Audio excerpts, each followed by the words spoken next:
ADB India यानी Asian development bank और India 231 billion का यूएस लोन पर एग्रीमेंट साइन करते हैं कि असम में पावर प्रोडक्शन, इलेक्ट्रिसिटी जनरेशन को लेकर काम किया जाएगा।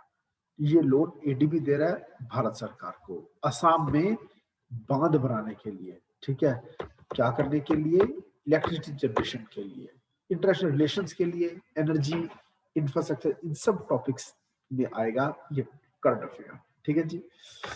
अब अमाउंट एक बार फिर से बोलो, 231 बिलियन यूएस डॉलर्स, ओके। और 120 megawatts hydro electric power plant बनाया जाए।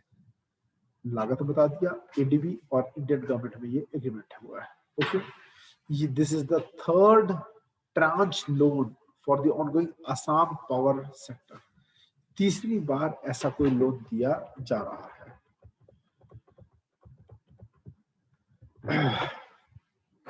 अब इसमें होगा क्या का, enhancing capacity and efficiency of the energy generation and distribution systems, ना सिर्फ बिजली बनाना, उसकी डिस्ट्रीब्यूशन, और दूसरा improving the electricity service also, consumers को सर्विस भी देना, और इसके लिए ज्यादातर प्राइवेट सेक्टर का यूज किया जाता है। Then increased supply of affordable and clean electricity, बिजली की दरें सस्ती हो और साथ ही बिजली सही आए।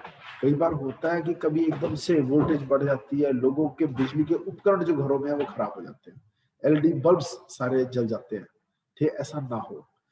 Facility through the project will help improve living conditions, इससे लोगों की लिविंग कंडीशंस इंप्रूव होगी, बिजनेस प्रमोट होगा, बिजनेस एक्सपेंशन होगा, एम्प्लॉयमेंट बढ़ेगा, ठीक है, beside reducing green house gas. और अगर किसी और तरीके से बिजली बनाते हैं, जैसे thermal power station, nuclear power station, तो उससे एनवायरमेंट पॉल्यूशन होता है। पर अगर पानी से बिजली बना रहे हैं, बांध से हाइड्रो इलेक्ट्रिकल प्रोजेक्ट के द्वारा बिजली बना रहे हैं, तो ग्रीन हाउस गैसेस का एमिशन नहीं होता, कार्बन डाइऑक्साइड का एमिशन नहीं होता, एनवायरमेंट फ्रेंडली है, ठीक है जी। और आगे चलते हैं। ये जो प्रोजेक्ट है is run of the river project over Kopili river, कौन सी नदी पर बन रहा है आसाम में बांध, कोपिली। ये जीके क्वेश्चंस बन रहे हैं आपके, ठीक है जी। और which will help increase electricity supplied from clean energy by 469 gigawatt hour। 2025 तक इतनी ज्यादा बिजली बननी शुरू हो जाएगी, एंड रिड्यूस जनरेशन और गैस भी नहीं आएंगी बाहर, no green house effect, okay. अब 2 billion US dollar grant from Japan fund for poverty reduction is also associated with the project। इसके साथ एक और हमारी फंडिंग जुड़ी हुई है जो जापान ने दी है, ठीक है जी। और आगे चलते हैं, बस ये आप खुद पढ़िएगा।